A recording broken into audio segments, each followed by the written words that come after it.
नए कानूनों पर अमित शाह का पुलिस अधिकारियों से संवाद कार्यक्रम। गृह मंत्री अमित शाह ने नसीराबाद पुलिस अधिकारियों से किया जनसंवाद, कानून व्यवस्था पर की चर्चा। देश के गृह मंत्री अमित शाह ने सोमवार को जयपुर से वीडियो कॉन्फ्रेंसिंग वीसी के माध्यम से देश भर के पुलिस अधिकारियों और नागरिक प्रतिनिधियों से संवाद किया। इस दौरान नसीराबाद में भी सिटी थाना, सदर थाना और पुलिस उपाधीक्षक डीएसपी कार्यालय में ये जनसंवाद कार्यक्रम आयोजित हुआ। वीसी के माध्यम से गृह मंत्री अमित शाह ने हाल ही में देश में लागू किए गए 3 नए कानूनों, भारतीय न्याय संहिता, भारतीय नागरिक सुरक्षा संहिता और भारतीय साक्ष्य अधिनियम के महत्व, उद्देश्यों और क्रियान्वयन पर विस्तृत चर्चा की। उन्होंने इन कानूनों को देश में अपराध नियंत्रण, कानून व्यवस्था सुदृढ़ करने और जनता को शीघ्र न्याय दिलाने की दिशा में ऐतिहासिक कदम बताया। शाह ने कहा कि नए कानून नागरिक केंद्रित हैं और इनमें पुलिस की भूमिका केवल दंडात्मक नहीं, बल्कि जनसेवा और न्याय सुलभता सुनिश्चित करने वाली होगी। उन्होंने पुलिस अधिकारियों को संवेदनशीलता और पारदर्शिता के साथ कार्य करने का आह्वान किया। नसीराबाद में इस अवसर पर पुलिस उपाधीक्षक जर्नल सिंह, सिटी थाना अधिकारी अनिल देवकल्ला, सदर थाना प्रतिनिधि, सीएलजी सदस्य, पुलिस मित्र तथा महिला सखी समूह की सदस्याएं उपस्थित रहीं। सभी ने गृह मंत्री के संबोधन को गंभीरता से सुना और कानून व्यवस्था को मजबूत बनाने के संकल्प के साथ कार्यक्रम का समापन किया।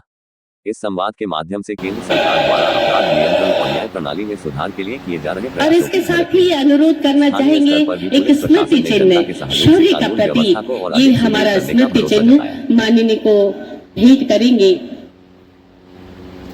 ताकि आज के समारोह की यादें बहुत लंबे समय तक आपके जहन में रहे। लागू हुए 1 वर्ष पूर्ण हो गया है और इनको लागू करने से देश में दंड की अवधारणा से न्याय की अवधारणा की ओर बड़ा कदम बढ़ाया है। इस कानून ने हमारे दृष्टिकोण को भी बदला है। ई साक्ष्य अग्रसर नियमों के अनुसंधान से ज्यादा उपयोग में पुलिस के कार्य को सुगम, पारदर्शी व अधिक विश्वसनीय भी बनाया है और इसके परिणाम भी परिलक्षित है, उसमें भी वृद्धि हुई है।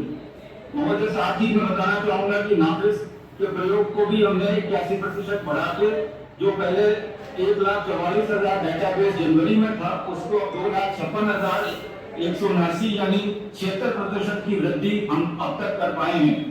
मैं माननीय मुख्यमंत्री जी पहुंचे बहुत बहुत आभार।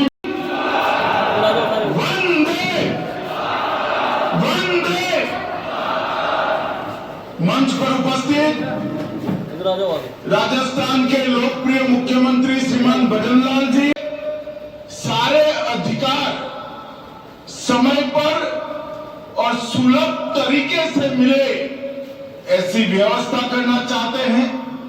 इसका परिचय कराने वाली एक अत्याधुनिक प्रदर्शनी यहां पर शुरू हो रही है और दूसरी ओर राजस्थान के विकास को तेज गति देने के लिए राइजिंग राजस्थान में जो 35 लाख करोड़ के एमओयू हुए, उसमें से 3 लाख करोड़ के एमओयू जमीन पर उतर चुके थे और 4 लाख करोड़ के आज भूमि पूजन का कार्यक्रम इसी मंच से समाप्त हुआ।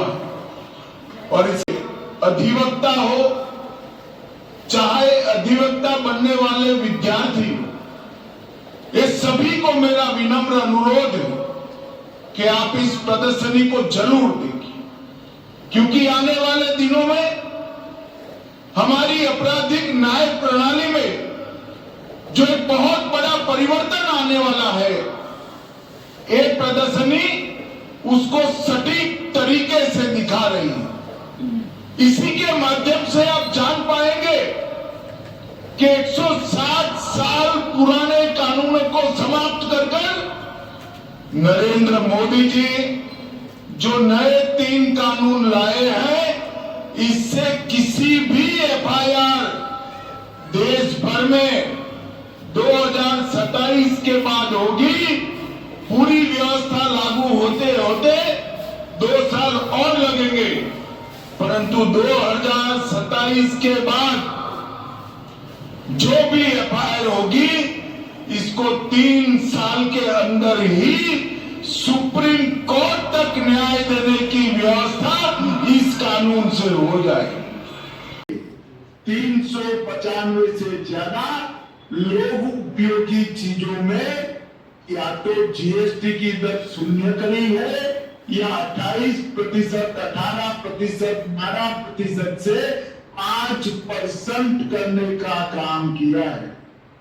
और इतना बड़ा बिक्री कर में राहत पूरे देश भर में कभी नहीं दिया गया। इसलिए आपकी दीपावली शुभ होने की पूरी व्यवस्था मोदी जी ने करी है, मगर मैं आपको एक आग्रह नहीं करना चाहता हूं। दीपावली तो सस्ती खरीदारी से अगर देश के 140 करोड़ लोग एक प्रण ले लेते हैं कि हम बाकी का जीवन जिन चीजों का उपयोग करेंगे वो मेरे देश में ही बनी हुई, ये बनाने में मेरे देश के मजदूर का पसीना हो, ये बनाते वक्त मेरे ही कोई भाई बंधु को इससे रोजगारी मिली हुई, अगर इतना प्रण कर लेते हैं तो देखते देखते मोदी जी ने हमारी अर्थव्यवस्था को 11वें नंबर से 4थे नंबर पर पहुंचाई है। युवाओं, जब आप लोग होंगे 2047 में देश आजादी की शताब्दी मनाएगा, तब हम सर्वोच्च नंबर पर दुनिया में पहुंच कर रहेंगे, सर्वोच्च नंबर। और इसलिए